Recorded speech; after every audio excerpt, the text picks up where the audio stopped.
Okay, let's. Hello and welcome to Z black wheels. आज हम review करेंगे Scorpio N को। इससे पहले हमने ZT वेरिएंट को रिव्यू किया था और उसकी वीडियो चैनल पे आप देख सकते हो। लेकिन आज हमारे पास जो मॉडल या वेरिएंट खड़ा है स्कॉर्पियो का, वो है मोस्ट वैल्यू फॉर मनी और most popular variant Z8 select. आज इसको पूरा रिव्यू करेंगे, एक्सटीरियर इंटीरियर, इसे कितने फीचर्स मिलते हैं, कितने फीचर्स मिसिंग है, या टॉप एंड से या Z8T से कितना वैल्यू फॉर मनी के हिसाब से कुछ फीचर्स तो मिसिंग नहीं है। सीधा रिव्यू पे आते हैं हम। तो सबसे पहले एक्सटीरियर को ओवरऑल देख लेते हैं। तो स्कॉर्पियो एन वैसे तो सभी ने देखी हुई है, रोड पे बहुत प्रेजेंस है इसकी, रोड प्रेजेंस के लिए तो जानी ही जाती है, रुतबा है इस कार का, सबने देखी है, पसंद भी काफी लोगों को आती है। मेजर रीजन यही है उसका कि ये इसका लंबी कार है, ऊंची कार है, जो एक रियल SUV स्टांस होता है ना, वो है इस कार का। ओवरऑल डिजाइन एलिमेंट में तो महिंद्रा ने अच्छा काम किया है, इसके डिजाइन से कोई शिकायत नहीं है, अच्छी कार लगती है, बल्कि हैवी मस्कुलर जो एक SUV टफ लुक आना चाहिए ना, वो वाला लुक आता है इससे। अब डिटेल में बात करते हैं लुक्स की, और फ्रंट लुक से स्टार्ट करेंगे। तो फ्रंट लुक को जब देखते हैं तो बिल्कुल टॉप एंड जैसा फ्रंट लुक है। कोई भी कॉमन इंसान जिसको डिटेल में डिफरेंस नहीं पता है, वो बता नहीं सकता कि ये मिड वेरिएंट है या फिर टॉप एंड है, क्योंकि इसमें प्रोजेक्टर हेडलैम्प्स मिलेंगे, वो भी LED है, और फॉग लैम्प्स भी LED हैं, सिक्वेंशियल इंडिकेटर भी मिलेंगे, और DRL भी LED है। सेंटर में महिंद्रा का लोगो मिलेगा, और बाकी इसमें महिंद्रा की 6 पैक ग्रिल देखने को मिल जाएगी विद क्रोम इंसर्ट्स। ये सारी चीज टॉप एंड में भी आती है। एक्स्ट्रा क्या है टॉप एंड में या फिर Z8T में, वो है 360 डिग्री कैमरा और ADAS। महिंद्रा के लोगों के नीचे फ्रंट कैमरा देखने को मिलेगा टॉप एंड में, और नीचे रेडार बेस्ड ADAS का सिस्टम लगा हुआ है, प्लस विंडशील्ड पे कैमरा भी लगा हुआ है ADAS के लिए। बाकी पूरा फ्रंट लुक सेम है, टॉप एंड जैसा ही बिल्कुल। अब देखते हैं साइड प्रोफाइल को। ओवरऑल साइड प्रोफाइल एकदम मस्त लंबी कार है ये, 4.7 मीटर, और व्हील बेस भी 250 mm का है, तो काफी बढ़िया व्हील बेस भी दिया है, जिससे स्पेस अंदर अच्छी हो जाती है। ओवरऑल स्टांस जैसे पहले बताया था एकदम मस्कुलर है, SUV टाइप है एकदम। डिटेल में देखें, सबसे पहले टायर प्रोफाइल देख लेते हैं। 17 इंच के अलॉय व्हील मिलेंगे इसमें, जो कि हाई मॉडल में या Z8 वेरिएंट में 18 इंच के हो जाते हैं, तो Z8 सेलेक्ट में 17 इंच के मिलेंगे। और टायर प्रोफाइल है 245, 65, R17। बाकी इसके चारों टायर में डिस्क ब्रेक मिलेंगे। डिजाइन एलिमेंट सेम है, टॉप एंड जैसा ही सारा। साइड से क्रोम इंसर्ट्स मिलेंगे विंडो लाइन के ऊपर, और RVM भी बॉडी कलर्ड है, और उस पर इंडिकेटर भी देखने को मिल जाएगा। और इसमें सिर्फ इलेक्ट्रॉनिकली एडजस्ट का ऑप्शन मिलेगा, ना तो ये ऑटो फोल्ड होते हैं, ना ही इलेक्ट्रॉनिकली फोल्ड होते हैं, मतलब हाथ से ही फोल्ड करने पड़ेंगे। और इसके डोर हैंडल्स की को देखें तो इसमें भी डिफरेंस दिखाई दे जाएगा। एक तो इस पे क्रोम नहीं मिलेगा, जो कि हायर वेरिएंट्स में देखने को मिलेगा, और दूसरा इस पे कोई रिक्वेस्ट सेंसर नहीं है। इसका मतलब इस कार में कीलेस एंट्री नहीं मिलेगी। सेंटर लॉकिंग मिल जाएगी, रिमोट सेंटर लॉकिंग, मतलब रिमोट से अनलॉक लॉक कर लो, तो कीलेस एंट्री इसमें नहीं मिलेगी। बाकी साइड प्रोफाइल में आपको फुटस्टेप देखने को मिलेंगे, वो कंपनी देती है, और रूफ रेल्स है, उससे स्पोर्टी लुक आ जाता है। और इसमें एड्रेनॉक्स भी देखने को मिलेगा, जो कनेक्टेड फीचर्स आते हैं महिंद्रा के, तो वो भी एक अच्छा फीचर हो गया है, जो टॉप एंड जैसा ही है, कनेक्टेड फीचर मिल जाएगा मतलब इसमें। रियर प्रोफाइल की बात कर लेते हैं, तो ये भी एकदम टॉप एंड जैसा ही दिखता है। पूरी कार का डिजाइन एक्सटीरियर से तो एकदम ऐसा है कि टॉप एंड जैसा, अगर किसी को डिटेल में नहीं पता तो एकदम डिफरेंशिएट नहीं कर सकता कि टॉप एंड है या मिड वेरिएंट है। वैसा इसके रियर लुक्स के साथ भी है, क्योंकि सबसे ऊपर शार्क फिन एंटीना मिल जाता है, फिर स्पॉइलर भी है, फिर हाई माउंट स्टॉप लैंप भी है, फिर और ये विंडशील्ड पे डिफॉगर, वाइपर, वॉशर, ये भी देखने को मिलेगा। महिंद्रा का लोगो है, उसके नीचे रियर कैमरा है, 2 पार्किंग सेंसर मिलेंगे, रिवर्स पार्किंग सेंसर, और बम्पर के ऊपर 2 रिवर्स लैंप मिलेंगे, जिनको प्रोटेक्ट करने के लिए लोग बम्पर गार्ड लगाते हैं, क्योंकि वो एकदम नीचे हैं, सो उनके एक्सीडेंट होने पर टूटने के ज्यादा चांसेस हैं। बाकी LED टेल लाइट्स दी हुई है, पूरा सेटअप LED का है, इंडिकेटर्स वगैरह सब कुछ। अब इसका बूट स्पेस देख लेते हैं, जो कि 7 सीट्स यूज कर रहे होंगे सारी, तो बहुत ही कम ही होता है, सिर्फ 1-2 सॉफ्ट पैक आ जाएंगे बस। और उसी जगह में एक टूल किट रखी हुई है नीचे की तरफ, जो कि पंचर रिपेयर करने के टाइम पे काम आती है। और जो स्पेयर टायर है वो बाहर की तरफ है, उसका लॉक अंदर से ही है। बाकी इसमें 12 वोल्ट का एक सॉकेट दिखाई दे जाएगा। और अगर टॉप एंड से कंपेयर करूं, या फिर जो भी Z8T वेरिएंट से कंपेयर करूं, तो इसमें एक चीज एक और मिसिंग है, वो है वूफर, जो कि हाई वेरिएंट में देखने को मिलेगा। इसमें तो स्पीकर सिस्टम बहुत नॉर्मल दिया हुआ है, जिसकी बात अभी करेंगे। बाकी बूट स्पेस बढ़ानी है तो थर्ड रो को आप फोल्ड कर लो, उसके बाद अच्छा खासा बूट स्पेस हो जाता है, फिर आप रख सकते हो 4-5 बैग्स इजीली। अब आगे की तरफ बढ़ते हैं सेकंड रो में। तो डोर ट्रिम की बात कर लेते हैं सबसे पहले। तो ब्लैक और ब्राउन कलर में का कॉम्बिनेशन यूज किया है महिंद्रा ने। इसमें सॉफ्ट टच थोड़ा सा ही है, वो जो हैंड रेस्ट टाइप होता है उस पर, बाकी सारा हार्ड प्लास्टिक यूज किया है इन्होंने।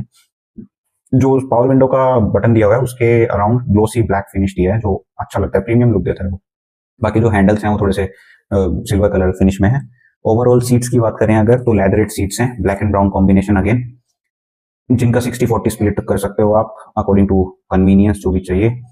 और इसमें मिलेंगे 2 एडजस्टेबल हेडरेस्ट। सेंटर वाले के लिए हेडरेस्ट तो है, पर वो एडजस्टेबल नहीं है। एक आर्मरेस्ट मिलेगा विद 2 कप होल्डर्स, और AC वेंट्स दिए हैं। फीचर्स की बात करें तो वो ब्लोअर कंट्रोल के साथ है, मतलब स्पीड कंट्रोल कर सकते हो, प्लस टाइप C के 2 चार्जर दिए, चार्जिंग पॉइंट दिए हैं, और ग्रैब हैंडल्स और रीडिंग लैंप LED में, ये सब इसके कुछ फीचर्स हैं। बाकी सीटिंग कंफर्ट की बात करें तो, क्योंकि इसका 2700 mm का व्हील बेस है, उसकी वजह से स्पेस तो काफी है इस कार में। इसमें नी रूम, थाई सपोर्ट दोनों ही काफ़ी सही अच्छा मिलता है, नीचे लेग रूम भी काफ़ी अच्छा मिल जाता है। रही बात सीट्स की, तो वो भी कंफर्टेबल सीट्स हैं, लेदरेड सीट्स हैं, अच्छी कंफर्टेबल सीट्स हैं, थोड़ी अपराइट फील होती है पर रिक्लाइन एंगल भी है उसकी वजह से ओवरऑल सीटिंग कंफर्ट अच्छा है। ऑल्दो इसका लुक जैसे रगेड और टफ लुक दिया है, पर अंदर कंफर्ट तो साथ में दिया ही है। मेजर क्लासिक से देखें तो काफ़ी इंप्रूवमेंट है। ओके, तो फ्रंट में एंटर करने के लिए, क्योंकि रिमोट सेंटर लॉकिंग है, तो उसी से आप ओपन करो और एंटर कर लो, नो कीलेस एंट्री। बाकी जब इसको डोर ट्रिम को खोलेंगे तो सबसे पहले वही ब्लैक और ब्राउन कलर का कॉम्बिनेशन यूज किया हुआ है, हल्का सॉफ्ट टच देखने को मिलेगा, बाकी सब हार्ड प्लास्टिक है। और जो कंट्रोल पैनल है बेसिकली पावर विंडोज और ORVM के इलेक्ट्रिकली एडजस्ट करने के कंट्रोल्स, वो सब ग्लॉस ब्लैक में दिए हुए हैं, अगेन प्रीमियम लुक। और एक ग्रैब हैंडल जो डोर का है वो सिल्वर में दिया हुआ है, वो भी अच्छा लग रहा है। और इसमें स्पीकर देखने को मिलेंगे और बोतल होल्डर भी देखने को मिल जाएगा। बाकी स्पीकर की बात अगर यहीं करूँ तो सिर्फ 4 स्पीकर है इस वेरिएंट में, कोई सोनी का 12 सराउंड सिस्टम जो भी वो देते हैं महिंद्रा वाले, वो नहीं मिलेगा इसमें, सिर्फ 4 स्पीकर। अब फ्रंट्स की सीट्स देख लेते हैं, तो इसमें भी लेदर की अपहोल्स्ट्री मिलेगी। और ड्राइवर सीट की बात करें तो जो भी हाइट के, lumbar support, front backwards, recline, ये सारे कंट्रोल्स मैनुअल है, कोई इलेक्ट्रॉनिक कंट्रोल नहीं मिलेंगे। पर्सनली तो ये अच्छी चीज़ है, वैसे जल्दी से हो जाते हैं कंट्रोल्स जो भी एडजस्ट करना है। इलेक्ट्रिक वाले में बहुत वेट सा लगता है, एनीवे सबकी अपनी चॉइस है, पर ये फीचर सिर्फ मैनुअल है, सीधी बात। और एडजस्टेबल हेडरेस्ट मिलेंगे, वो कॉमन है दोनों ही साइड में। बाकी कंफर्ट के हिसाब से सीट्स काफ़ी अच्छी है, बल्कि इंसान भी अच्छे से बैठ सकता है, लॉन्ग ड्राइव में भी कोई इतनी प्रॉब्लम नहीं होगी। अब देखते हैं कार के फीचर्स। स्टार्ट करेंगे स्टीयरिंग व्हील से। स्टीयरिंग व्हील मिलेगा इसमें राउंड शेप में, लेदरेट कवर मिलेगा उस स्टीयरिंग पे, अगेन अ प्रीमियम टच। तो इसके एडजस्टमेंट की बात करें, सिर्फ टिल्ट एडजस्ट हो सकता है, कोई टेलीस्कोपिक एडजस्टमेंट नहीं है इस पे। इसमें media controls, telephonic controls, cruise controls, ये दोनों ही चीज दी हुई है लेफ्ट और राइट साइड पे। बीच में महिंद्रा का लोगो, और स्टीयरिंग व्हील के पीछे मिलेगा 2 controls basically, left hand sides में वाइपर कंट्रोल्स और राइट में हेडलैम्प्स के, दोनों ही मैनुअल है, कोई ऑटोमेटिक कंट्रोल नहीं है। उसके बाद इंस्ट्रूमेंट क्लस्टर आता है जो कि ऑलमोस्ट टॉप एंड जैसा ही है, इसमें टेकोमीटर और स्पीडोमीटर एनालॉग में दिया है, बाकी बीच में आई थिंक 7 इंच की डिस्प्ले है जिसमें सारी इन्फॉर्मेशन आ जाती है। ऑल्दो इसमें TPMS नहीं आता है, पर हाँ वो आ जाता है कि जिससे फ्रंट टायर की जो पोजीशन पता चल जाती है उससे। बाकी इन्फॉर्मेशन, नेविगेशन वगैरह वो सब मिरर करना है, वो इसमें हो जाता है। ओवरऑल अगर मैं डैशबोर्ड की बात कर लूँ तो वैसे तो हार्ड प्लास्टिक यूज किया है सब जगह पे, जितना भी ब्लैक एरिया है वो हार्ड प्लास्टिक का है, और जो ब्राउन कलर का एरिया है वो सॉफ्ट टच है। और वैसे अगर मैं बात करूं तो टॉप एंड जैसा ही देखने को मिलेगा। अगेन अगर किसी को डिटेल्स नहीं पता है तो वो डिफरेंशिएट नहीं कर सकता। बाकी इसमें रूफ की बात करें तो एक सिंगल पेन सनरूफ देखने को मिलेगा, छोटी वाली सनरूफ बेसिकली, उसके कंट्रोल है, 1 टच खुल जाता है, 1 टच बंद हो जाता है। और LED रीडिंग लैंप्स मिलेंगे, सनवाइजर्स दोनों हैं, वैनिटी मिरर सिर्फ एयर को पैसेंजर वाले में ही है। IRBM की बात करें तो ये भी मैनुअली एडजस्ट कर सकते हो आप, ऑटो डिमिंग नहीं है, डे नाइट, तो मैनुअली एडजस्ट करना पड़ेगा। अब देखते हैं सेंटर कंसोल। तो again centre console first look में टॉप एंड जैसा देखने को मिलेगा, क्योंकि 8 इंच का इंफोटेनमेंट सिस्टम दिया हुआ है जो सेम है टॉप एंड जैसा। इसमें कनेक्टिविटी के फीचर्स जैसे एंड्रॉइड ऑटो और एप्पल कारप्ले दोनों मिल जाएंगे। प्लस इसका यूजर इंटरफेस भी काफी अच्छा है, मतलब इतने फीचर्स नहीं है पर जितने फीचर्स है स्क्रीन अच्छे से काम करती है। और उसके नीचे, स्क्रीन के नीचे हमें कुछ कंट्रोल्स देखने को मिलेंगे, वो मीडिया के कंट्रोल्स हैं, उससे इजीली एक्सेस हो जाता है वॉल्यूम वगैरह, जो कि अच्छी बात है। उसके नीचे AC के कंट्रोल्स हैं, AC इसमें मैनुअल है, ऑटोमेटिक क्लाइमेट कंट्रोल नहीं है। और इससे अबव वेरिएंट में तो डुअल जोन भी आता है, पर इसमें तो सिर्फ मैनुअली है, तो सब कुछ अपने हिसाब से एडजस्ट करो। फिर AC कंट्रोल के नीचे हमें कुछ बटन्स देखने को मिलेंगे, वो हैं SOS के, idle start stop button, hazard lamp, drive mode, sip sap zoom वाला, हिल डिसेंट कंट्रोल। उसके बाद वायरलेस चार्जर जरूर मिलता है इसमें, जो पहले नहीं आता था, अभी रिसेंट में 25 में जो अपडेट हुआ है 2025 में, उस Z8 सेलेक्ट वेरिएंट से देने लग गए हैं वायरलेस चार्जर। बाकी आगे इन्होंने USB पोर्ट दिए हुए हैं, 2 टाइप A वाले, टाइप C के चार्जिंग पोर्ट नहीं दिए हुए। बाकी सेंटर कंसोल में इतना ही है। और उसके बाद हम इसके गियर स्टिक को देखें तो ये मैनुअल ट्रांसमिशन है, तो 6 स्पीड का मैनुअल ट्रांसमिशन देखने को मिलेगा। और उसके अराउंड जो इसके अराउंड गियर लीवर के अराउंड ग्लोसी ब्लैक फिनिश दिया है, जो कि अगेन प्रीमियम लुक तो देता है। फिर 2 कप होल्डर देखने को मिलेंगे, आर्म रेस्ट भी है, लेदर है उसके ऊपर कवरिंग, जो कि स्पेस के मामले में डिसअपॉइंट करेगा, क्योंकि हार्डली उसमें आप पेपर वगैरह ही कुछ रख सकते हो, बहुत कम स्पेस की बात कर रहा हूँ। तो ग्लव बॉक्स भी इसमें बहुत कुछ खास स्पेस नहीं है कि डीप स्पेस या कुछ है, छोटा सा है, थोड़े बहुत कुछ सामान रख सकते हो। स्पेस के मामले में थोड़ी कंप्लेन कर सकते हो कि कम है। बाकी इसके डैशबोर्ड की अगर बात करूं, अगेन टॉप एंड वेरिएंट से हम लोग कंपेयर कर रहे थे, क्योंकि इसमें सिर्फ 4 स्पीकर सिस्टम आता है, और टॉप एंड में या फिर Z8T में 12 स्पीकर आते हैं विद वूफर एंड ऑल। तो उसमें एक सामने भी आता है जिसका इन्होंने कटआउट छोड़ा हुआ है, दिख रहा होगा सामने आपको। बाकी इसमें यही इतने ही फीचर्स हैं। एक फीचर जो मिसिंग सबसे ज्यादा लग सकता है गर्मियों में, वो है वेंटिलेटेड सीट्स का, वो इसमें नहीं आती। उसके लिए फिर टॉप एंड वेरिएंट में जाओ, Z8T वेरिएंट में जाओ। ओवरऑल इंटीरियर की बात हो गई, अब देखते हैं इसके इंजन स्पेसिफिकेशंस। उसके लिए बाहर चलते हैं कार। इंजन की बात करें तो स्कॉर्पियो एन में पावरफुल इंजन देखने को मिलेगा, स्पेशली जेड सेलेक्ट और हायर वेरिएंट में। पेट्रोल की बात करें तो इसमें 2 लीटर का इंजन मिलेगा जो 200 bhp और 370 Nm का टॉर्क प्रोड्यूस करेगा, जो कि सच काफी हाई है। साथ में क्योंकि ये डीजल के जितना निकाल के दे रहा है लगभग, क्योंकि डीजल 2.2 लीटर का है इनका इंजन और वो 172 bhp और 370 Nm का टॉर्क देता है मैनुअल ट्रांसमिशन के साथ और 400 Nm का टॉर्क ऑटोमेटिक ट्रांसमिशन के साथ। तो पेट्रोल और डीजल दोनों ही पावर के मामले में ऑलमोस्ट सेम आ जाते हैं। तो ओनली डिफरेंस विल बी कि माइलेज पेट्रोल में काफी कम हो जाएगी, 5, 6, 7 की मिलेगी लगभग। कोई ज्यादा ही अच्छे से निकाल लेता हो तो अलग बात है। और डीजल में ये है कि 10 से 12, 13 के बीच में कंबाइंड सिटी और हाईवे मिला के मिल जाएगी। एक और जो अच्छी बात है इस कार के बारे में वो ये है, इसका जो इंजन है वो पावर डिलीवर करता है रियर व्हील्स में। तो ये रियर व्हील ड्राइव कार है, तो again multipurpose heavy duty use कर रहे हो अगर व्हीकल को तो उसके लिए काफी अच्छी है।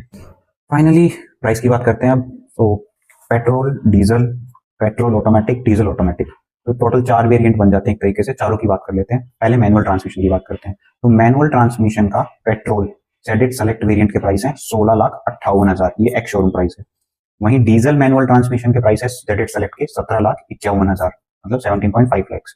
और ऑटोमेटिक में अगर पेट्रोल लोगे जेड सेलेक्ट तो वो पड़ेगा लगभग 18 लाख का, 17,98,000, मतलब 17,98,000।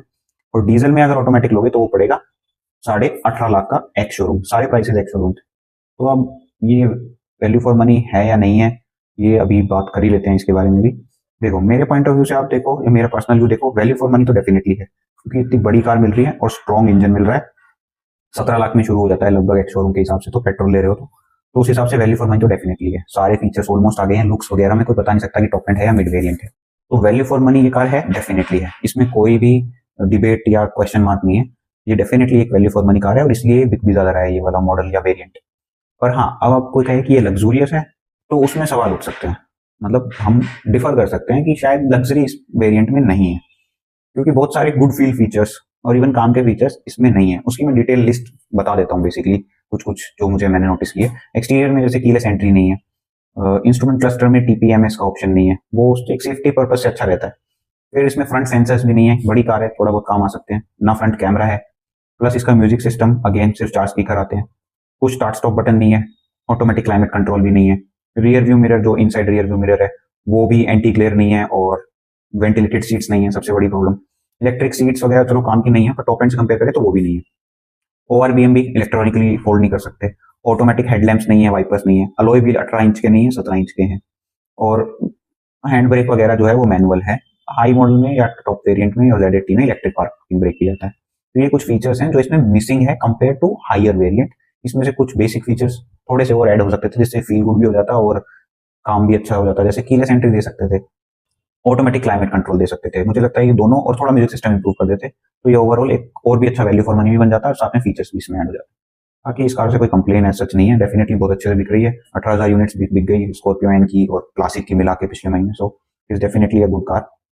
थोड़ा बहुत महिंद्रा के सर्विस और आफ्टर सेल्स एक्सपीरियंस लोगों के वेरी कर सकते हैं, किसी को अच्छे मिलते हैं, किसी को बुरे मिलते हैं। उससे रिलेटेड तो अगेन वो तो पर्सन टू पर्सन किस्मत की बात हो गई थोड़ी सी।